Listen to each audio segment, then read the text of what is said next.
sur Club Rhum Guadeloupe. Aujourd'hui, nous sommes chez Papa Rouillot, qui nous reçoit aujourd'hui. Et je suis en présence de Monsieur Gali, qui va nous parler de la genèse et de ce projet qui nous a reçus aujourd'hui. Merci. Tout d'abord, merci de venir nous voir et de parler de ce projet.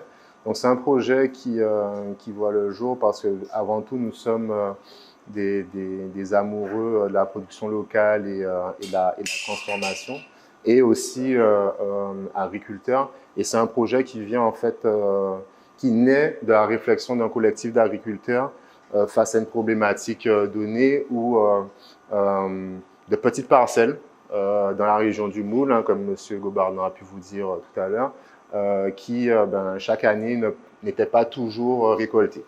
Et donc, ce sont des gens qui prennent énormément de soins et d'énergie et d'amour à cultiver leur canne. Et donc, c'était une douleur, effectivement, de certaines années de ne pas pouvoir, de pas avoir leur canne récoltée. Donc, on s'est réunis, on a discuté, et l'idée, c'était de se dire, que faire hein, de ces cannes et comment en faire quelque chose qui soit en lien direct avec l'effort qu'on y met, la qualité qu'on veut y mettre, quelque chose de valorisant. Et la réflexion n'a pas été très longue de se dire, voilà, hein, l'idée est tout trouvée de partir sur du rhum et du rhum premium.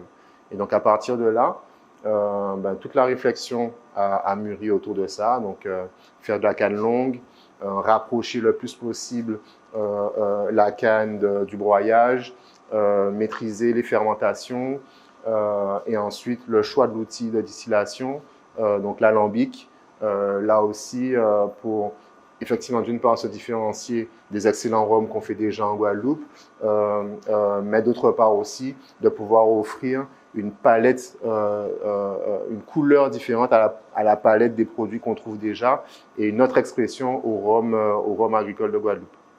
D'accord.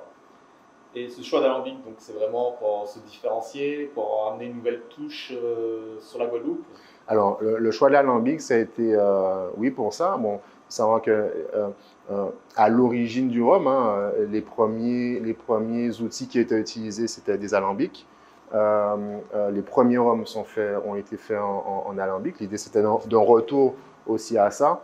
Et les plus grands spiritueux aujourd'hui consommés au monde sont faits aussi à partir d'alambic et de double distillation, de manière effectivement à pouvoir séparer ce qu'on veut moins en termes de saveur, de flaveur des spiritueux, et ne garder donc au final que le cœur. C'est cette démarche-là qui nous a intéressés, de manière à pouvoir proposer le produit le plus fin possible, et de s'adresser effectivement à une clientèle de dégustateurs, de gens qui recherchent des produits de dégustation. D'accord. Et comment va évoluer Papa Rouillot dans les années à venir? Vous imaginez comment dans 5 ans, quel type de produit vers où vous voulez aller en fait? L'idée aujourd'hui, hein, c'est effectivement de faire des produits bruts de grande qualité, donc des blancs de grande qualité, mais l'origine même du projet était de pouvoir bien travailler l'aspect élevage du rhum et le vieillissement. Donc nous, l'objectif, c'est de se positionner là-dessus et de pouvoir proposer effectivement d'excellents rhums blancs. J'espère que vous avez pu en découvrir un petit peu aujourd'hui en notre compagnie, mais aussi un travail d'élevage très poussé sur le choix de nos fûts, le choix de nos chauffes, de manière au final à avoir des produits ESB vieux, très précis, et qui ravissent en fait les amateurs de bons spiritueux et de bons rhums. Merci M. Gali pour ces informations. Merci à vous. Merci.